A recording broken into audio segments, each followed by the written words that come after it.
नमस्कार दोस्तों, कैसे हैं आप सभी। उम्मीद है आप सभी अच्छे होंगे। सक्सेस अप एकेडमी के यूट्यूब चैनल पे आप सभी का स्वागत है।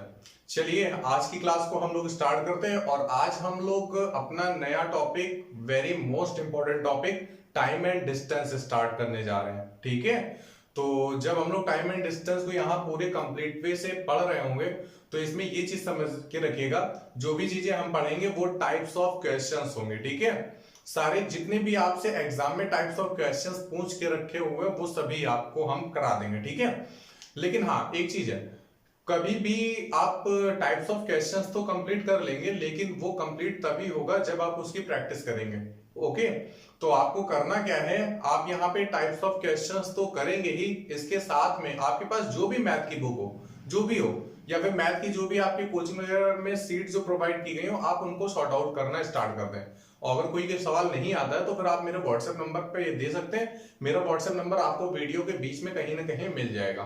ठीक है, तो चलिए आज की क्लास को हम लोग स्टार्ट करते हैं और हमें टाइप्स वाइज पढ़ना है। तो फिर आज की क्लास का सबसे पहला टाइप स्टार्ट होने जा रहा है। चलिए ध्यान से देखिए, बस ये है, वीडियो को बीच से मत छोड़ देना। और हाँ, कॉपी किताबें लेकर के बैठो, काफी कुछ इंपॉर्टेंट चीजें अच्छी अच्छी आ रही हैं। एक बार में सीख जाओ, वरना फिर दूसरे बार में फिर आप नोट्स बनाने तब फिर चलेंगे तो फिर वो आपके लिए डिले काम करेगा। देखिए टाइप 1 में है क्या, हम मान लेते हैं कि दो प्लेस हैं, ये है प्लेस ए और ये है प्लेस बी। ये है प्लेस ए, ये है प्लेस बी। एक बंदा है, सपोज कर लिया राम, कौन, राम, और दूसरा बंदा है, सपोज कर लिया क्या नाम है उसका, मधु। ठीक है, राम ने मधु को फोन किया, कब, सुबह 7:30 बजे किया। कब फोन किया, 7:30 बजे। क्या बोले, राम ने बोला कि हमें तुमसे मिलना है। तो बोले अच्छा भाई। तो राम बोला कि हम तो तुम्हारे घर नहीं आ सकते। मधु ने बोला हम तुम्हारे घर नहीं आ सकते, तो फिर हम क्या करें। तो राम ने बोला कि हम चलते हैं अपने घर से, तुम निकलो अपने घर से, बीच में जहां मिल जाएंगे वहीं पर हम लोग बैठ करके आराम से इत्मीनान से बात कर लेंगे। तो ठीक है भाई, राम ने क्या किया, राम 8 बजे निकलता है और मधु भी क्या करती है, मधु भी 8 बजे निकलती है। ठीक है, राम ने क्या किया, 8 बजे निकला, मधु ने भी क्या किया, 8 बजे निकला। दोनों लोग 8 बजे निकलते हैं और 3 घंटे के बाद में, 3 घंटे ये भी चले, 3 घंटे ये भी चले। ठीक है, दोनों लोग 3 घंटे चलने के बाद में सी बिंदु पर, सी एक जगह का नाम, वहां पर पहुंच गए। ठीक है, तो मतलब कितने बजे पहुंचे होंगे वो लोग, 11 बजे पहुंचे होंगे, क्योंकि 8 बजे निकले थे, 3 घंटे का ट्रैवल टाइम लगा, तो फिर कितने बजे, सी स्थान पर 11 बजे पहुंचे होंगे। मधु भी 8 बजे निकली हुई थी, 3 घंटे इन्होंने भी चला और सी के पास, सी पर 11 बजे पहुंच गए। जैसे ये दोनों लोग मिले, हाथ मिलाया, उसके बाद फिर वहीं पे आराम से इत्मीनान से बातें करने लगे। ठीक है भाई, कर लो बातें। बात ये है क्या कि ऐसा जरूरी नहीं है, इन दोनों को टाइम सिमिलर जरूर लगा है, इन दोनों को टाइम सिमिलर जरूर लगा है। क्यों, क्योंकि एक बंदा एक प्लेस से दूसरे तरफ आ रहा है और दूसरा बंदा दूसरी तरफ से पहले प्लेस की तरफ आ रहा है, तो जहां पर वो मिल जाएंगे वहीं पर बात कर लेंगे। अब हो सकता है राम ने शायद ज्यादा डिस्टेंस तय की हो सकता है मधु ने शायद ज्यादा डिस्टेंस तय की हो। तो ऐसा अभी हमें इन्हीं बातों पे डिस्कस करना है, तो इसी को हम लोग टाइम एंड डिस्टेंस के नाम से जानेंगे। तो हम मान लेते हैं कि राम जो था उसने S1 डिस्टेंस, S1 स्पीड से चला और D1 डिस्टेंस को ट्रेवल किया। A से लेकर के C के बीच की जो डिस्टेंस थी वो D1 थी, और A से लेकर के C के बीच में जब राम चल रहा था तो उसकी स्पीड कितनी है, S1। हम अगर बात करें C से लेकर के B तक की, तो हमने यहां पे डिस्टेंस को मान लिया D2, और C से लेकर के B तक की जो मधु की स्पीड थी वो हमने मान लिया कितनी है, S2 है। ठीक है, बात ये आती है, आप ये देख रहे हैं कि A से लेकर के C तक और B से लेकर के C तक आने में लगा हुआ जो समय है वो 3 घंटे 3 घंटे सिमिलर है। मतलब हम यहां पे मान लें कि यहां पे T टाइम लगा हुआ है। कितना टाइम लगा है, T टाइम लगा हुआ है। अच्छा, आप जानते हो कि distance equals to speed into time होता है। क्या होता है, दूरी बराबर चाल गुणे समय होता है। क्या होता है, दूरी बराबर चाल गुणे समय। ये फंडामेंटल फॉर्मूला है, ये आपको वैसे जनरली आना चाहिए, ठीक है। क्योंकि ध्यान रखिएगा, जब कभी बाय चांस अगर कोई भी सवाल फंसता है तो ये एक इतना प्यारा सा फॉर्मूला है, फॉर्मेशन है, जो आपको हर एक सवाल से, कोई भी मुश्किल से मुश्किल, कितना भी मुश्किल सवाल हो, ये आपको निकाल के बाहर छोड़ देगा, ठीक है। तो ध्यान रखिएगा, इसका कभी भी साथ मत छोड़ना। हाँ, कॉन्सेप्ट अभी हम आपको अच्छे से सिखा रहे हैं, वो तो हमेशा काम आएंगे। बाई चांस सपोज कर लिए कभी आपने कॉन्सेप्ट को छोड़ दिया, कॉन्सेप्ट या फिर भूल गए कॉन्सेप्ट, अगर एग्जाम में प्रेशर के टाइम पे नहीं आया काम, तो फिर हमें क्या करना होगा, distance equal to speed into time, इससे हम काम चला लेंगे, 100% निकल जाएंगे, ठीक है। चलिए देखिए भाई, तो हम जानते हैं कि जब distance equal to speed into time होता है तो फिर टाइम इक्वल टू क्या होगा, डिस्टेंस अपॉन स्पीड। क्यों, टाइम इक्वल टू क्या होगा, डिस्टेंस अपॉन स्पीड। तो अगर हम A से लेकर के C तक जाने में समय निकालें तो फिर आप जानते हैं कि डिस्टेंस अपॉन स्पीड होता है। डिस्टेंस यहां पर d1 है, स्पीड यहां पर s1 है, ओके। अब बात यहां पर आती है, C से लेकर के B तक, मतलब B से लेकर के C तक जो डिस्टेंस है, हमें टाइम निकालना है। तो टाइम अगर हम निकालेंगे तो time t equals to distance d2 upon speed कितनी, s2। ये पहली फॉर्मेशन, पहली इक्वेशन हुई, ये दूसरी इक्वेशन हुई। अच्छा आप ये बताओ, ये पहले के द्वारा तय किया गया समय था, ये दूसरे के द्वारा तय किया गया समय। अगर दोनों के समय बराबर है, मतलब अगर लेफ्ट हैंड साइड इक्वल होंगी तो राइट हैंड साइड भी तो इक्वल होंगी। तो आप ये बोल सकते हो कि d1 upon s1 equals to d2 upon s2। तो ये तो एक निष्कर्ष निकल के आया। लेकिन हम यहीं से थोड़ी सी और भी अगर बात करना चाहें तो फिर आप ये भी बात कर सकते हो कि अगर हम d1 और d2 को एक तरफ ले आए तो d1 upon d2 equals to s1 ऊपर चला जाएगा, s2 नीचे आ जाएगा। तो d1 upon d2 equals to s1 upon s2, मतलब पहले के द्वारा तय की गई दूरी और दूसरे के द्वारा तय की गई दूरी का जो अनुपात होगा वो पहले की चाल और दूसरे की चाल के अनुपात के बराबर होगा। मतलब क्या है, अगर हम डायरेक्टली ये बात करना चाहें तो फिर आप देखिए क्या निकलेगा, निष्कर्ष क्या निकलेगा। यदि समय समान हो, यदि समय समान हो, दोनों टाइम क्या हो, इक्वल हो, अगर समय समान होंगे तो डिस्टेंस का रेशियो, डिस्टेंस का अनुपात, दूरियों का अनुपात सदैव हमेशा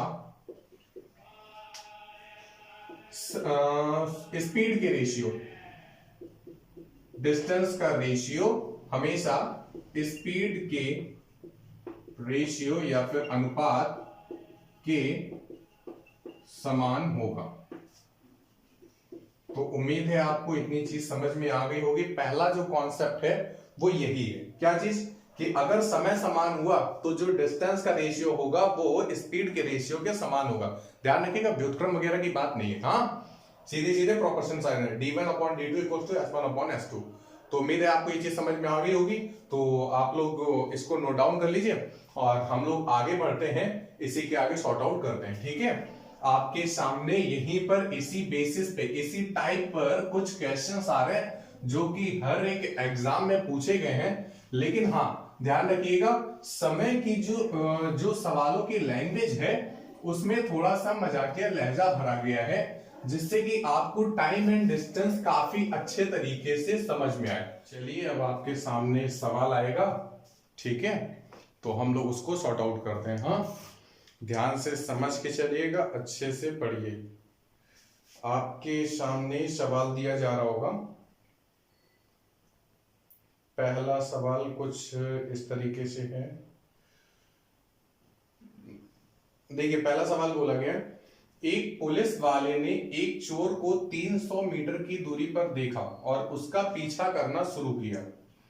पुलिस की व चोर की चाल क्रमशः 15 किलोमीटर प्रति घंटे तथा 12 किलोमीटर प्रति घंटे है। बताइए पकड़े जाने से पहले चोर के द्वारा तय की गई दूरी क्या होगी। आपसे चोर के द्वारा तय की गई दूरी पूछी है और 4 ऑप्शन आपके सामने दिए गए, 1200 मीटर, 1500 मीटर और 2000 मीटर और 1000 मीटर। देखो जरा एक बात ध्यान रखिएगा, यहाँ टाइम एंड डिस्टेंस के सवालों में सवाल को अच्छे से थोड़ा ध्यान से पढ़िएगा, ठीक है। क्योंकि मोस्ट इंपॉर्टेंट टॉपिक है। और यहाँ पे अगर बाई चांस सपोज कर लो आप किसी टेस्ट में किसी एग्जाम में बैठे और वहां पे सबसे पहला ही क्वेश्चन टाइम एंड डिस्टेंस का अच्छा कोई आ गया, तो आगे के जो आने वाले सवाल होते हैं वो आपके माइंड पे बुरा इफेक्ट डाल सकते हैं, ठीक है। तो शायद एग्जाम कुछ खराब भी हो जाए, ठीक है। तो इनको बहुत ही प्यार से बहुत ही अच्छे से डील करो, ठीक है। बहुत ही प्यारे होते हैं, बिल्कुल आराम से समझ जाते हैं, तो आराम से समझा लो, हमें और कुछ तो चाहिए नहीं। देखो क्या बोला है, एक पुलिस वाले ने एक चोर को 300 मीटर की दूरी पर देखा। तो हम मान लेते हैं कि यहाँ पे भाई देखो ये चोर खड़े, यहाँ पे कौन खड़ा था, चोर खड़ा था, और यहाँ पे कौन खड़ा था, पुलिस वाले खड़े थे, ठीक है। तो आपसे बोला है पुलिस वाले ने एक चोर को 300 मीटर की डिस्टेंस पे देखा था, मतलब 300 मीटर की डिस्टेंस पे चोर और पुलिस दोनों खड़े हुए थे। पुलिस ने क्या किया, चोर को देखा और उसका पीछा करना शुरू किया। तो पुलिस ने क्या किया, चोर का पीछा करना शुरू किया। तो जब चोर देखेगा पुलिस को तो पुलिस की तरफ तो आएगा नहीं, चोर क्या करेगा, चोर भागेगा और आगे की तरफ जाएगा, ठीक है। तो पुलिस क्या करेगी, पुलिस भी फिर थोड़ा तेज दौड़ेगी और उसे क्या करेगी, चोर को कहीं ना कहीं किसी एक बिंदु पर जाकर के पकड़ लेगी। तो आपसे क्या बोला है, पुलिस की व चोर की जो चाल है वो 15 किलोमीटर पर घंटे और 12 किलोमीटर पर घंटे। तो पुलिस की जो चाल है वो 15 किलोमीटर पर घंटे है और जो चोर की चाल है वो 12 किलोमीटर पर घंटे है, ठीक है। तो आपसे पूछा था कि बताइए पकड़े जाने से पहले चोर के द्वारा तय की गई दूरी क्या होगी। अच्छा आप एक बात बताइए भाई, जैसे ही चोर ने पुलिस को देखा, पुलिस ने चोर को देखा, दोनों की आंखें लड़ी, और जैसे ही आंखें लड़ी तो उनमें से इशारा हुआ तो चोर ने क्या किया, भागना शुरू कर दिया। जैसे ही चोर को भागते हुए देखेगा तो पुलिस वाले भी क्या कर देंगे, भागना शुरू कर देंगे। तो एक ही सिमिलर टाइम से दौड़ना शुरू किया। दूसरी बात, जब चोर तो लास्ट तक दौड़ता रहेगा और पुलिस जब तक वो पकड़ नहीं लेगी तब तक तो दौड़ता रहेगा ना। तो कहने का मतलब ये है कि चोर को यहां से यहां तक जाने में और पुलिस को यहां से यहां तक जाने में जो लगा समय है वो क्या होगा, समान होगा। अगर समय समान है तो जो डिस्टेंस ट्रेवल बाय पुलिस होगी और जो डिस्टेंस ट्रेवल बाय थीफ, चोर, डिस्टेंस ट्रेवल बाय पुलिस और डिस्टेंस ट्रेवल बाय थीफ जो होगी वो स्पीड ऑफ पुलिस और स्पीड ऑफ थीफ के रेशियो के समान होगी। आपने यही तो पढ़ रखा है कि जब कभी भी टाइम समान होते हैं, जब कभी समय समान होंगे तो दूरी का जो अनुपात होगा वो चालों के अनुपात के बराबर होता है। तो distance travel by P police के द्वारा चली गई दूरी और चोर के द्वारा चली गई दूरी का जो अनुपात होगा वो पुलिस की चाल और चोर की चाल के अनुपात के बराबर होगा। अच्छा एक बात बताओ, पुलिस की जो चाल दी गई है वो कितनी दी गई है, 15 किलोमीटर पर घंटे दी गई, और जो चोर की चाल दी गई है वो कितनी दी गई, 12 किलोमीटर पर घंटे दी गई। आप अगर इनको थोड़ा सा एलिमिनेट करना चाहो तो कर सकते हो, 3 से काटोगे 3 × 5 = 15, 3 से काटोगे 4, 3 से काटोगे 4 बार। तो कहने का मतलब ये हुआ कि अगर distance travel by police 5 unit होती तो डिस्टेंस ट्रेवल बाय थीफ कितनी होगी, 4 unit. Distance travel by thief कितनी होगी, 4 unit. Distance travel by police कितनी होगी, 5 यूनिट। अच्छा कहने का मतलब क्या है, चोर ने यहां से लेकर के यहां तक दौड़ा, चोर यहां से लेकर के यहां तक दौड़ा तो कितने डिस्टेंस ट्रेवल किया, 4 यूनिट। और पुलिस ने यहां से लेकर के यहां तक दौड़ा तो पुलिस ने यहां से लेकर यहां तक दौड़ा, मतलब कितनी डिस्टेंस ट्रेवल की, 5 यूनिट। तो चोर से पुलिस ने 1 यूनिट, ये जो यूनिट है, ये जो डिस्टेंस है, यही तो ज्यादा ट्रेवल की है। तो हमारे हिसाब से ये जो एक ज्यादा ट्रेवल कर रहा है वही है 300 मीटर के, एक बराबर किसके, 300 मीटर के। तो आपसे ये चीज पूछी गई थी कि जो डिस्टेंस ट्रेवल बाय थीफ है, मतलब चोर पकड़े जाने से पहले कितनी दूरी तक भागा, तो चोर ने यहां से लेके यहां तक की तो दूरी तय की है। तो डिस्टेंस ट्रेवल बाय थीफ कितनी है, 4। तो 1 बराबर 300 के, तो फिर 4 बराबर 1200 के, मतलब 1200 मीटर। यही आपका आंसर हो जाएगा, यही क्या होगा, आपका आंसर हो जाएगा। उम्मीद है आपको ये सवाल समझ में आ गया होगा। अगर नहीं समझ में आया तो एक बार हम फिर से समझाते हैं। और ये देखो भाई, पहला जो ऑप्शन दिया है 1200 मीटर, यही आपका आंसर है। देखो भाई, पहली बात, टाइम सिमिलर है, चोर को यहां से यहां तक जाने में, पुलिस को यहां से यहां तक जाने में लगा समय समान। अगर समय समान है तो डिस्टेंस ट्रेवल बाय पुलिस और डिस्टेंस ट्रेवल बाय थीफ का जो रेशियो होगा वो स्पीड ऑफ पुलिस और स्पीड ऑफ थीफ के रेशियो के इक्वल होगा। तो हमने देखा स्पीड ऑफ पुलिस कितनी थी 15 किलोमीटर पर आवर और स्पीड ऑफ थीफ कितनी है 12 किलोमीटर पर आवर। दोनों का हमने अनुपात निकाला कितना है 5:4। कहने का मतलब ये अगर distance travel by police 5 unit होती और डिस्टेंस ट्रेवल बाय थीफ कितनी होती 4 यूनिट, तो पुलिस ने चोर से कितना ज्यादा चला 1 यूनिट। और हमारे हिसाब से तो पुलिस ने यहां से यहां तक की डिस्टेंस तो ज्यादा चली है, तो कितना चला था 300। तो एक बराबर किसके 300। अगर एक बराबर 300 के तो अगर चोर के द्वारा डिस्टेंस पूछी गई तो 4 बराबर 1200 के। सपोज कर लो यहीं पे दूसरा सवाल पूछ लेता कि पुलिस के द्वारा तय की गई दूरी कितनी, तो अगर पुलिस के द्वारा तय की गई दूरी पूछता तो 1 बराबर 300 के, तो 5 बराबर किसके 1500 मीटर के, मतलब 1.5 किलोमीटर। तो बात समझ में आती है ना। इन सवालों को एक बार आप फिर से जब वीडियो को आप देख लें, अच्छे से पढ़ लें, नोट तैयार कर लें, उसके बाद में एक दिन बाद में आप इन सवालों को एक बार जरा फिर से लगा डालना, ठीक है। तो जो भी बची खुशी, जो भी आपके अंदर कसर होगी कि अगर आपको सवाल नहीं समझ में आया तो फिर वो भी हमें अच्छे से हमेशा के लिए समझ में आ जाएगा। बात समझ में आ गई। चलिए भाई देखो भाई, सेकंड नंबर सवाल कुछ इस तरीके से आपके सामने आ रहा है कि एक पुलिस वाले ने एक चोर को 600 मीटर की दूरी पर देखा। चलो जैसा बोला जा रहा है वैसा लिख लेते हैं। एक पुलिस वाले ने क्या किया, एक चोर को, तो यहाँ पे हमने मान लिया कि भाई चोर है और यहाँ पे क्या है, यहाँ पे पुलिस वाला है, ठीक है। कितने मीटर की डिस्टेंस पे देखा था 600 मीटर, मतलब इन दोनों के बीच की जो डिस्टेंस है वो 600 मीटर की है। बोला है अगर पुलिस 5.7 किलोमीटर की दूरी 23 मिनट में तय कर सकती है तथा चोर वही 5.7 किलोमीटर की दूरी 29 मिनट में तय कर सकती है, तो हमें यहाँ पे इसका कोई फिगर वगैरह बनाने की जरूरत नहीं है। लेकिन जरा ध्यान समझिएगा, आपसे बोला है कि 5.7 किलोमीटर की जो दूरी है वो 23 मिनट में तय कर रहे हैं। कौन भाई, पुलिस वाले, हाँ। और जो चोर है वो कितनी, वो 29 मिनट में ले रहा है कितना, 5.7 किलोमीटर दौड़ रहा है। आगे देखो यही चीज बोली गई, तथा चोर वही 5.7 किलोमीटर की जो दूरी थी वो 29 मिनट में तय कर सके।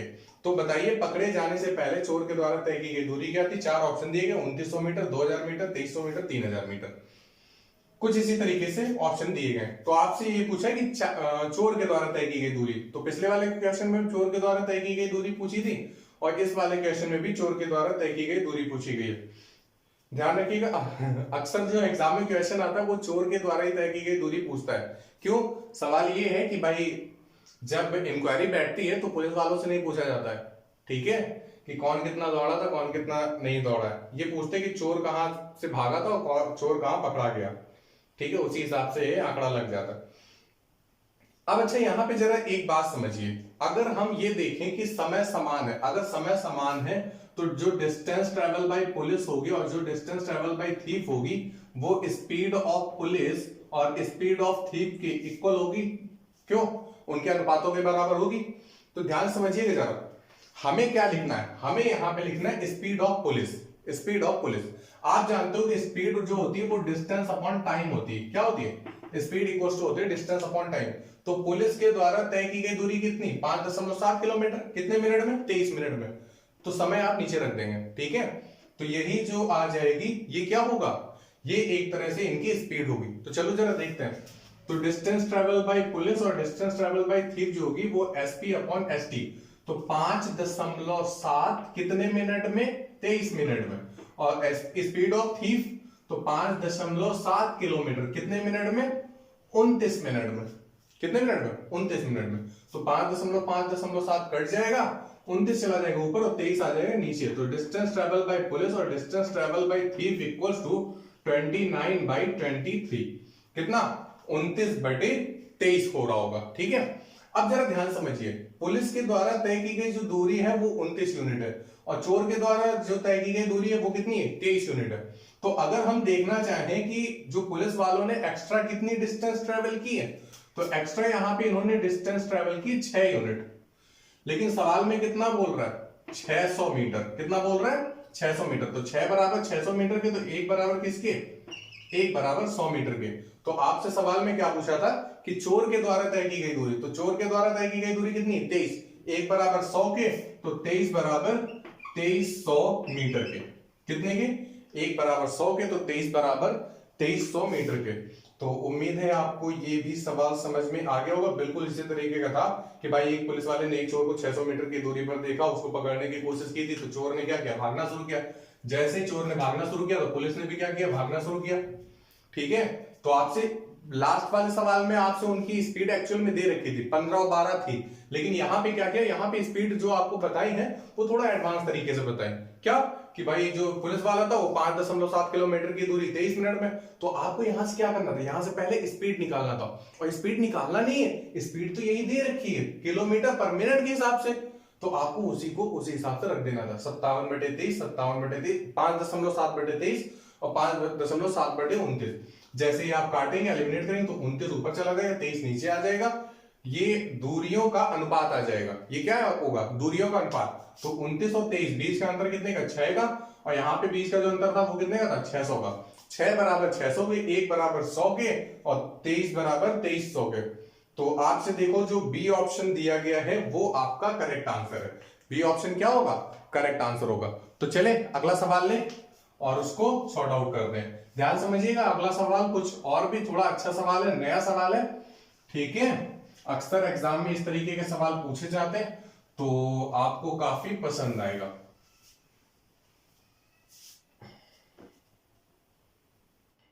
देखो भाई, सवाल आपसे कुछ बोला गया है। क्या कह रहा है? देखो, आपसे बोला गया है कि कानपुर और लखनऊ के बीच की दूरी 120 किलोमीटर है। कितनी? क्या चीज? कानपुर। तो हमने मान लिया कि ये क्या है? ये है कानपुर, और ये क्या है? ये है लखनऊ। कानपुर और लखनऊ के बीच की दूरी 120 किलोमीटर। ध्यान समझिएगा, थोड़ी देर के लिए पेन कॉपी रख दो, थोड़ी देर के लिए पेन और कॉपी को रख दो, बस पहले समझ लो, उसके बाद वीडियो को पॉज करके अच्छे से नोट डाउन कर लेना। नोट डाउन क्या कर लेना? अपने मन से कर लेना, आप लोग कर लेंगे। अब देखो है क्या, दो व्यक्ति हैं, एक नितिन है और एक मुकेश है। कानपुर से एक साथ लखनऊ के लिए निकलते हैं। कानपुर से क्या करते हैं? नितिन और मुकेश दोनों एक साथ में निकलते हैं लखनऊ के लिए। हुआ क्या, जो नितिन की चाल है वो मुकेश की चाल से 4 किलोमीटर प्रति घंटे कम है। मतलब नितिन की जो स्पीड है वो मुकेश की स्पीड से 4 किलोमीटर पर घंटे कम है। तो जो भी मुकेश की स्पीड रही होगी उसमें से 4 किलोमीटर पर घंटे कम होगा। इसके कहने का मतलब ये है कि जब मुकेश तेजी से जाएगा तो मुकेश लखनऊ पहले पहुंचेगा और नितिन लखनऊ क्या होगा? बाद में पहुंचेगा। यही तो होगा। तो आपसे देखो बोला गया नितिन की चाल मुकेश की चाल से 4 किलोमीटर पर घंटे कम है, तथा मुकेश लखनऊ पहुंचकर वापस लौटता है। मुकेश ने क्या किया? मुकेश लखनऊ पहुंचा और उसके बाद फिर वापस तुरंत आ गया। तो मुकेश देखो लखनऊ पहुंचा, लौटने के बाद फिर वापस आ रहा था, तो बोला है वापस लौटता है और नितिन को लखनऊ से 24 किलोमीटर की दूरी पर मिलता है। देखो भाई, मुकेश ने क्या किया? कानपुर से निकला, लखनऊ पहुंचा, और लखनऊ से जब लौट रहा था, लखनऊ से जब वो लौट रहा था तो लखनऊ से 24 किलोमीटर की डिस्टेंस पर, 24 किलोमीटर की डिस्टेंस पर ये यहां पे क्या हुआ? नितिन से मिल गया। नितिन यहां से इधर की तरफ चल रहे थे, नितिन चल रहे थे धीरे धीरे, मुकेश क्या चल रहा? मुकेश कैसे? तेज चल रहा था। तो मुकेश तो लखनऊ पहुंच भी गया, और जब लखनऊ से वापस आ रहा था तो लखनऊ से वापस आते टाइम 24 किलोमीटर चल चुका। उसके बाद फिर इनको नितिन रास्ते में मिले। ठीक है, तो देखो आपसे क्या पूछा है? आपसे पूछा है नितिन की चाल क्या होगी, और जो स्पीड जो ऑप्शन दिए गए वो 4, 8, 12 और 24 दिए। कितने दिए? 4, 8, 12 और 24 दिए। तो ध्यान से समझने की कोशिश करिए, सवाल बहुत ही ज्यादा सिंपल है। अच्छा एक बात बताओ, जब दोनों एक ही टाइम से चलना स्टार्ट करते, जब दोनों एक ही टाइम से चलना स्टार्ट कर रहे थे, तो मुकेश कानपुर लखनऊ पहुंचा, तो सपोज कर लेते 2 घंटे 3 घंटे जो भी लग रहे हैं, तो यहां तक ये पहुंचेगा और पहुंचने के बाद फिर तुरंत रुकेगा तो है नहीं, लौट के वापस आ रहा है। तो कानपुर से लखनऊ गया, लखनऊ से फिर से कानपुर आ रहा था, तो बीच में जब आते टाइम क्या हुआ? नितिन रास्ते में मिल गया। तो है क्या, यहां पे हमें ये चीज देखनी है। आप अगर ये देखो भाई, टाइम तो सिमिलर है। क्यों? क्योंकि दोनों कहीं भी रुके तो है नहीं, दोनों चलते जा रहे हैं। अगर चलते जा रहे हैं तो दोनों के लिए टाइम सिमिलर है। तो अगर टाइम सिमिलर है तो जो डिस्टेंस का रेशियो होगा वो स्पीड के रेशियो के बराबर होगा। तो speed of Nitin and speed of Mukesh का जो अनुपात होगा वो डिस्टेंस ट्रेवल बाय नितिन और डिस्टेंस ट्रेवल बाय मुकेश के इक्वल होना चाहिए। क्या चीज? डिस्टेंस ट्रेवल बाय नितिन और डिस्टेंस ट्रेवल बाय मुकेश के इक्वल होना चाहिए। ऐसा होना चाहिए कि नहीं होना चाहिए? अब जरा और आगे समझो क्या बोला है भाई। अगर हम बात करें कि डिस्टेंस ट्रेवल बाय नितिन क्या है, तो नितिन यहां से यहां तक अगर जाते तो टोटल 120 किलोमीटर चलते। कितने किलोमीटर? 120 किलोमीटर चलते। लेकिन यहां से यहां तक की डिस्टेंस 120 है, लेकिन नितिन ने तो 24 किलोमीटर की डिस्टेंस अभी चली नहीं। चली क्या? नितिन ने यहां से यहां तक की डिस्टेंस चली है और यहां से यहां तक की जो डिस्टेंस है वो पूरी 120 थी। 120 में से इन्होंने 24 चला ही नहीं, तो फिर इन्होंने चली कितनी? 96। अच्छा, उसी सिमिलर टाइम में मुकेश ने कितने डिस्टेंस चली? तो मुकेश को जरा देखना, यहां से यहां तक गया, टोटल 120 चल ली। अब 120 के बाद में ये वापस 24 किलोमीटर तक लौट आया, मतलब ये है टोटल ये कितना चला है? 144 किलोमीटर चला है। कितना? 144। अच्छा ये देखो भाई, 48 से काट लो या फिर 24 से काट लो, जिससे काटना। 48 से काटोगे 2 बार, 48 से काटोगे 3 बार। तो हुआ क्या? अगर नितिन की स्पीड 2 यूनिट होती तो मुकेश की स्पीड 3 यूनिट होती। अगर नितिन की स्पीड 2 यूनिट होती तो मुकेश की स्पीड कितनी होती? 3 यूनिट। मतलब क्या है? नितिन की स्पीड मुकेश की स्पीड से 1 यूनिट कम है। हमारे हिसाब से नितिन की जो स्पीड है वो मुकेश की स्पीड से 1 यूनिट कम है। लेकिन क्वेश्चन कितना चिल्ला चिल्ला के बोल रहा था कि 4 किलोमीटर पर घंटे कम है। क्या बोल रहा था? कि 4 किलोमीटर पर घंटे। अगर 1 बराबर 4 के तो आपसे नितिन की स्पीड तो पूछी थी, तो नितिन की स्पीड कितनी? 2। 1 बराबर 4 के तो 2 बराबर 8 किलोमीटर पर घंटे के। तो शायद आपको जो बी ऑप्शन दिया गया वही आंसर है, क्योंकि शायद ऑप्शन 4, 8, 12 दिए थे ना। तो ऑप्शन देखो क्या दिए? 4, 8, 12 और 24। तो जो बी ऑप्शन है यही आपका करेक्ट आंसर है। तो उम्मीद है आपको समझ में आ गया होगा। क्लियर है ना? बिल्कुल सिंपल से ऐसे सवाल एग्जाम में आते रहते हैं और आप लोग जल्दबाजी करके इनको गलत करते रहते हैं। क्यों करते हो कि नहीं करते हो? ठीक है, तो इस बार गलती नहीं होनी चाहिए। आगे आने वाले एग्जाम में जो भी एग्जाम होता है उसे आपको क्रैक करना है। चलिए अगला सवाल लेते हैं, आपके सामने आ रहा होगा और हम उसे सॉर्ट आउट करते हैं। सवाल बोला गया है शहर ए व शहर बी के बीच की दूरी 120 किलोमीटर है। तो जो बोलता है वो करते जाओ। ये है शहर ए और ये है शहर बी, इन दोनों के बीच की दूरी 120 किलोमीटर है। ठीक है भाई। आगे बोला है दो व्यक्ति हैं P एवं Q, इनकी चाल क्रमशः है 50 किलोमीटर पर घंटे और 70 किलोमीटर पर घंटे। इनकी जो स्पीड है वो कितनी है? 50 किलोमीटर पर आवर और 70 किलोमीटर आवर। दोनों क्या करते हैं? A से B की ओर चलते हैं। तो P और Q दोनों क्या करते हैं? A से B की तरफ चलते हैं। P की जो स्पीड थी वो 50 किलोमीटर पर घंटे थी और जो Q की स्पीड है वो 70 किलोमीटर पर घंटे। ये आपके माइंड में होना चाहिए। आगे क्या बोला गया है? दोनों A से B की ओर चलते हैं, Q B पर पहुंचता है। तो क्या करता है? Q कहां? B पर पहुंच जाता है और पहुंचने के बाद में तुरंत वापस लौटता है। और तुरंत क्या करता है? वापस लौटता है। जैसा पिछला सवाल था उसी तरीके से। आगे बोला गया तथा P को B से K किलोमीटर की दूरी पर मिलता है और वो क्या करता है? P को B से कुछ किलोमीटर की डिस्टेंस पे मिलता है। पिछले वाले सवाल में आपको बता रखा गया था, पिछले वाले सवाल में आपको बता रखा गया था कि कितने किलोमीटर की डिस्टेंस पे मिलता है। आपसे बोला गया था 24 किलोमीटर। अब यहां पे क्या है? यहां पर K किलोमीटर की डिस्टेंस पे बोला गया है। ध्यान समझिएगा, लास्ट क्वेश्चन में इनमें से किसी एक का, नितिन या फिर मुकेश की स्पीड आपसे पूछी गई थी, नितिन की स्पीड पूछी गई थी ना। लेकिन अब इस सवाल में क्या है? अब यहां पे स्पीड दे रखी है, स्पीड अब पूछी नहीं है। अब यहां पे इनकी स्पीड दे रखी है, आपसे ये पूछा है कि भाई ये कितनी डिस्टेंस पहले मिले थे। अब मेरी बात को जरा ध्यान सुनिएगा। एक बात बताओ भाई, P यहां से चलेगा, वो यहां से यहां तक चल पाया? हमें नहीं पता कितने किलोमीटर चला। लेकिन हाँ एक चीज है, Q यहां से यहां तक चला था, पहुंच गया था और पहुंचने के बाद भी यहां से यहां तक आया। तो ये कितनी डिस्टेंस थी? K किलोमीटर की थी। कितने की? K की है। कुछ है अभी पता नहीं क्या है, और यहां पे जहां पे मिलते हैं तो इनका आप एक चीज समझिए, टाइम सिमिलर है। क्या है? Time similar. तो अगर टाइम सिमिलर होगी तो डिस्टेंस का जो रेशियो होगा वो स्पीड के रेशियो के बराबर होगा। तो डिस्टेंस ट्रेवल बाय पी और डिस्टेंस ट्रेवल बाय क्यू का जो रेशियो होगा वो स्पीड ऑफ पी और स्पीड ऑफ क्यू के इक्वल होना चाहिए, ऐसा होना चाहिए। ठीक है, अब जरा सुनिए, स्पीड ऑफ पी कितनी है? 50। स्पीड ऑफ क्यू कितनी है? 70। तो 0 से 0, तो distance travel by P 5 unit और डिस्टेंस ट्रेवल बाय क्यू कितनी होगी? 7 यूनिट होगी। ऐसा हो सकता था क्या कि पी के द्वारा चली गई दूरी 5 यूनिट और क्यू के द्वारा चली गई दूरी कितनी? 7 यूनिट हो। अब सुनिए जरा, पी यहां से लेके यहां तक गया, कितनी डिस्टेंस? 5। कितनी डिस्टेंस? 5। और सुनो, क्यू ने 7 डिस्टेंस तय किए, तो क्यू यहां से लेकर के यहां तक गया और वापस इधर आ गया, कितनी? 7 यूनिट। यहीं पे आपको ध्यान देने वाला है। अच्छा एक बात बताओ, जब क्यू जा रहा होगा तो क्यू यहां से स्टार्ट करेगा, यहां तक पहुंचेगा, तो वो भी 5 चल लेगा ना।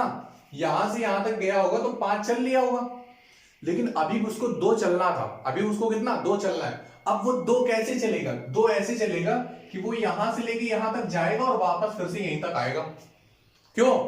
2 कैसे चलेगा? वो यहां से लेकर के बी तक जाएगा और बी से लेकर के वापस यहां तक आएगा, मतलब आधी आधी डिस्टेंस। तो कहने का मतलब ये है कि ये वाली जो डिस्टेंस होगी वो कितनी होगी? 1 होगी। वो कितनी होगी? 1 होगी। क्यों? क्योंकि यहां से यहां तक की 5, फिर यहां से यहां तक जाना और वापस आना कितना? 2 है, क्योंकि भाई क्यू के द्वारा जो तय की गई दूरी है वो कितनी है? 7 है। तो यहां से यहां तक की 5 है और यहां से यहां तक जाना और वापस आना कितना? 7 होगा। तो फिर भाई ये कितनी होगी? 2 होगी, आना और जाना मिला करके। तो हम तो सिर्फ एक ही तरफ की बात करनी है, तो जाना कितना होगा? सिर्फ 1 यूनिट होगा। अब जरा एक बात देखो भाई, है क्या, अगर हम बात करें टोटल डिस्टेंस कितनी है, तो टोटल डिस्टेंस है यहां से यहां तक 5 और ये कितनी है? 1। तो टोटल डिस्टेंस है 6, लेकिन क्वेश्चन के हिसाब से कितना है? 120 किलोमीटर। क्वेश्चन के हिसाब से कितना है? 120 किलोमीटर। तो 6 बराबर 120 के, तो 1 बराबर किसके? 20 किलोमीटर के। 1 बराबर किसके? 20 किलोमीटर के। आपसे यही चीज पूछी गई थी कि के का मान क्या होगा, शायद यही चीज आपसे पूछी गई है। आपसे ये चीज बोली गई है कि बी से के बीच की दूरी, तो यहाँ पे के पे मिला था, हाँ, तो यहाँ यही जो डिस्टेंस है वही आपसे पूछी गई है। तो ये डिस्टेंस कितनी थी? 1 की। तो 1 बराबर किसके? 20 किलोमीटर। 20 किलोमीटर के। तो यहाँ पे जो देखो, जो सी ऑप्शन दिया गया है वही आपका आंसर है। कितना? 20 किलोमीटर। बात समझ में आ गई? चलिए सवाल को अब हटा देते हैं और अगला सवाल लेते हैं। ठीक है, उसको समझने की आप कोशिश करिएगा। अगला सवाल आ रहा है आपके सामने। सवाल आपसे बोला गया है, एक व्यक्ति एक निश्चित दूरी को 30 घंटे में तय करता है। तो एक आदमी है जो कि एक निश्चित डिस्टेंस को कितनी 30 घंटे में तय करता है। बोला यदि व्यक्ति अपनी चाल को 1/15 कम कर दे, मतलब जो उसकी स्पीड थी उसका 1/15 कम कर देता है, तो वह उतने ही समय में 12 किलोमीटर कम चलता है। तो उस व्यक्ति की एक्चुअल स्पीड आपको बतानी कि वास्तविक चाल क्या थी। सुनिए जरा, है क्या? अच्छा, आप जानते हैं कि अगर वो स्पीड को कम कर रहा है, क्या बोला है? यदि वह अपनी चाल को 1/15 कम कर दे तो वह उतने ही समय में 12 किलोमीटर कम चलता है। अब अगर वो अपनी स्पीड को कम करेगा तो जाहिर सी बात है डिस्टेंस वो कम ट्रेवल करेगा। मतलब ये सिमिलर डिस्टेंस में, सिमिलर टाइम में, सिमिलर अगर स्पीड है तो वही उतनी ही डिस्टेंस ट्रेवल करने वाला है। लेकिन नहीं, अब यहां पर स्पीड को थोड़ा सा कम कर दिया तो फिर जो डिस्टेंस होगी वो भी थोड़ी सी कम हो जाएगी, लेकिन हाँ उसी अनुपात में कम होगी जिस अनुपात में स्पीड, जिस अनुपात में क्या बोलते हैं, आपको डिस्टेंस कम करनी, उसी अनुपात में स्पीड भी कम होगी। अब देखो, है क्या, आपसे बोला गया था कि भाई वो बंदा क्या था, 30 किलोमीटर चल रहा था। कितना? 30 किलोमीटर 30 घंटे में ट्रेवल कर रहा था। तो कोई यहां से लेकर के यहां तक की जो बीच में डिस्टेंस होगी वो कितने घंटे में? 30 घंटे में चल रहा था। उसने अपनी स्पीड को 1/15 कम किया। तो हम मान लेते हैं कि अगर उसकी स्पीड कितनी थी? 15 मान लेते हैं। अगर उसकी स्पीड कितनी थी? 15। तो अब कितनी हो जाएगी? 14। अब कितनी हो जाएगी? 14। तो अगर हम डिस्टेंस की भी बात करें तो आपको पता है कि जब कभी भी टाइम सिमिलर होता है तो जो डिस्टेंस का, जो स्पीड का रेशियो होगा वही डिस्टेंस का रेशियो होता है। तो अगर इनका रेशियो पहले और बाद का 15:14 है तो डिस्टेंस का भी जो रेशियो होगा वो 15:14 होगा। कहने का मतलब ये है कि अगर पहले डिस्टेंस 15 ट्रेवल की जा रही होगी तो अब डिस्टेंस कितनी ट्रेवल की जाएगी?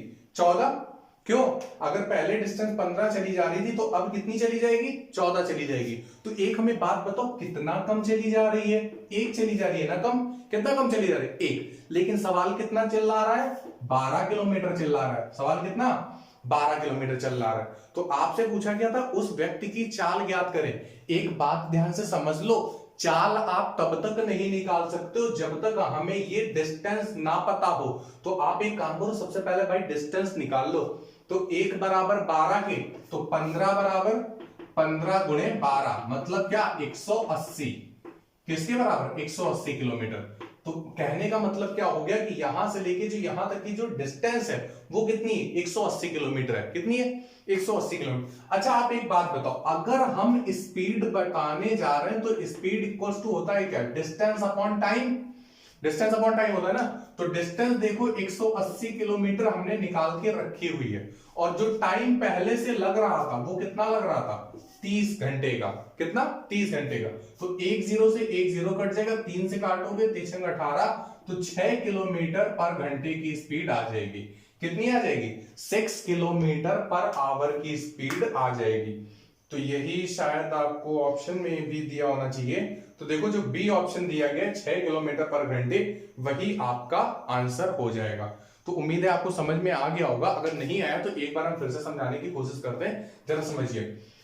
इन दोनों के बीच की दूरी कुछ थी, हमें नहीं पता। तो पहली बात हमें डिस्टेंस निकालनी, क्योंकि हमें स्पीड निकालनी थी। अगर स्पीड निकलेगी तो स्पीड इक्वल टू होता है डिस्टेंस अपॉन टाइम। टाइम मेरे पास है, डिस्टेंस निकालनी। डिस्टेंस निकालने के लिए हम लोग क्या करें? हम जानते हैं कि यहां से लेकर के यहां तक की जाने में जो भी समय लगता था तो समय यहां पर समान होगा, पहले जाओ या फिर बाद में जाओ। और दूसरी बात, अब यहां पे क्या किया जा रहा है? अब स्पीड उसने कम की, तो अगर स्पीड जिस अनुपात में कम की जाएगी उसी अनुपात में डिस्टेंस भी कम हो जाएगी। तो 15 से स्पीड कितनी होगी? 14। आप यहां पे 30 मान लेते हैं, तो 30 का 1/15 कम करते हैं तो 2 कम होती है, 28 होता। ठीक है, तो उसी हिसाब से 30:28 हम यहां पर रखते हैं, मतलब 15:14 ही आती। तो 15 से 14 हुई डिस्टेंस, कितने की कमी? 1 की कमी। लेकिन 1 बराबर किसके? 12 किलोमीटर के। क्यों? क्योंकि आपसे सवाल में बोला गया कि 12 किलोमीटर की दूरी कम तय करता है। तो 1 बराबर 12 के, तो एक्चुअल में 15 बराबर किसके? 15 गुणे 12 मतलब 180 किलोमीटर। तो व्यक्ति जो टोटल डिस्टेंस ट्रेवल करता था वो 180 किलोमीटर की थी। तो 180 किलोमीटर की डिस्टेंस उसे कितने घंटे में ट्रेवल करनी है? 30 घंटे में। तो 1 घंटे में कितना चलेगा? 1 घंटे में 6 किलोमीटर चलेगा। तो यही 6 किलोमीटर पर घंटे आपके सामने स्पीड आ जाएगी। बात समझ में आ गई है ना? तो चलो फिर, जब बात समझ में आ गई तो फिर फालतू में टाइम क्यों वेस्ट करें? इस सवाल को जरा हटाते हैं, अगला सवाल लेते हैं और अगले सवाल में देखते हैं कि क्या बातें की जा रही हैं। ओके, तो चलो भाई सवाल देखो क्या दिया है। सवाल बोला गया है कि श्रवण और अंजना एक दूसरे से मिलने के लिए अपने अपने घर से निकलते हैं। ठीक है भाई, क्या करते हैं? श्रवण और अंजना एक दूसरे से मिलने के लिए अपने अपने घर से निकलते हैं। श्रवण और अंजना की जो चालें हैं वो क्रमशः दी गई हैं 25 किलोमीटर पर घंटे और 18 किलोमीटर पर घंटे दी गई हैं। आगे बोला गया मिलन के समय श्रवण ने अंजना से 2 किलोमीटर की दूरी ज्यादा तय की है, तो श्रवण और अंजना के घरों के बीच की दूरी पूछी गई है। यहाँ पे श्रवण और अंजना के घरों के बीच की दूरी पूछी जा सकती थी और कोई दूरी नहीं पूछी जा सकती, क्योंकि जो वो दूरी है वो नगण्य है। हाँ देखो सुनो, हम मान लेते हैं कि यहाँ पे ये घर है किसका? श्रवण का। और ये घर किसका है? ये घर है अंजना का। ठीक है, तो अब जरा ध्यान समझना है क्या, श्रवण ने अंजना को कॉल की या फिर अंजना ने श्रवण को कॉल की, बोले कि हमको तुमसे मिलना है, तो फिर बोले ठीक है भाई आ जाओ। तो अब घर पे तो मिलेंगे नहीं जाके, वरना फिर तो पिटाई हो जाएगी। तो फिर घर पे ये लोग नहीं मिलेंगे, ये कहां मिलेंगे? बोले घर के बाहर आओ, कहीं मिलते हैं। तो क्या किया? श्रवण ने चलना स्टार्ट किया अंजना के घर की तरफ और अंजना ने चलना शुरू किया श्रवण के घर की तरफ। बीच में जहां पर मिल गए वहीं पर बैठ करके आराम से बातें कर डाली। श्रवण की जो स्पीड दी जा रही है वो आपको आपके सवाल में 25 किलोमीटर पर घंटे दी जा रही है, लेकिन वहां पर 25 किलोमीटर पर घंटे को हटा करके 24 किलोमीटर पर घंटे लिख लो। कितना? 24 किलोमीटर पर घंटे कर लेना, ठीक है, क्योंकि क्वेश्चन में थोड़ा सा हल्का सा एरर है। और अंजना की जो स्पीड दी जा रही है वो कितनी दी जा रही है, 18 किलोमीटर पर घंटे। कितनी दी जा रही है, 18 किलोमीटर पर घंटे। अच्छा एक बात बताओ, अगर श्रवण की स्पीड ज्यादा है और अंजना की स्पीड कम है तो श्रवण के द्वारा तय की गई दूरी ज्यादा होगी और अंजना के द्वारा तय की गई दूरी क्या होगी, कम होगी। एक निश्चित समय में श्रवण ज्यादा दूरी तय कर लेगा और अंजना कम दूरी तय कर पाएंगी। तो वही चीज सवाल में भी आपसे बोली है कि उसी निश्चित समय में श्रवण ने अंजना से 2 किलोमीटर ज्यादा ट्रेवल किया था। मिलन के समय श्रवण ने अंजना से 2 किलोमीटर ज्यादा ट्रेवल किया है, ऐसा कुछ आपसे बोला गया है। अच्छा एक बात बताओ, अगर यहां पर टाइम सिमिलर है, अगर टाइम सिमिलर नहीं है, डेफिनेटली टाइम सिमिलर है। क्यों, दोनों एक दूसरे के घर की तरफ निकले थे तो चलते रहे होंगे, बीच में कहीं ऐसा तो नहीं होगा पानी के पतासे की दुकान लगी हो तो वहीं पे गोलगप्पे खाने लगे, ऐसा नहीं होगा ना। क्योंकि जब मिलेंगे तभी खाएंगे, ठीक है। तो मिलने के बाद क्योंकि जो पैसे देने वो तो श्रवण को ही देने हैं, ठीक है। तो अंजना क्या करेगी, जब श्रवण मिल जाए तो वहीं पे फिर आराम से गोलगप्पे खा सकते हैं, ठीक है। कुछ के मन में तो पानी आ गया गोलगप्पे का नाम सुन के, गोलगप्पे मत इधर आओ देखो। तो आपसे क्या चीज कही गई है कि अगर टाइम सिमिलर है तो डिस्टेंस ट्रेवल बाय श्रवण और डिस्टेंस ट्रेवल बाय अंजना का जो रेशियो होगा वो स्पीड ऑफ श्रवण और स्पीड ऑफ अंजना के इक्वल होगा। ऐसा होना चाहिए, ठीक है भाई, होना चाहिए। अब देखो स्पीड ऑफ श्रवण जो दी गई है वो 24 दी गई है और स्पीड ऑफ अंजना कितनी है, 18 है। कितनी है, 18। अब जरा थोड़ा सा और दिमाग लगाओ, अगर हम बात करें कि डिस्टेंस ट्रेवल बाय श्रवण 24 यूनिट तो डिस्टेंस ट्रेवल बाय अंजना कितनी, 18 यूनिट। क्यों, तो एक बात बताओ भाई, श्रवण ने अंजना से कितना ज्यादा ट्रेवल किया है, 6। लेकिन सवाल कितना चिल्ला रहा था, सवाल चिल्ला रहा था कि 2 किलोमीटर पर घंटे, 2 किलोमीटर ज्यादा चलता है। तो 6 बराबर किसके, 2 के। तो आपसे क्या पूछा है, आपसे ये पूछा था कि श्रवण और अंजना के घरों के बीच की दूरी, मतलब ये टोटल डिस्टेंस पूछी है। तो यहां से यहां तक की 24 और यहां से यहां तक की 18, तो टोटल कितनी, टोटल 42। 8 4 12 के 2, हाथ से ले 2 1 3 और 1 4, तो टोटल कितनी, 42।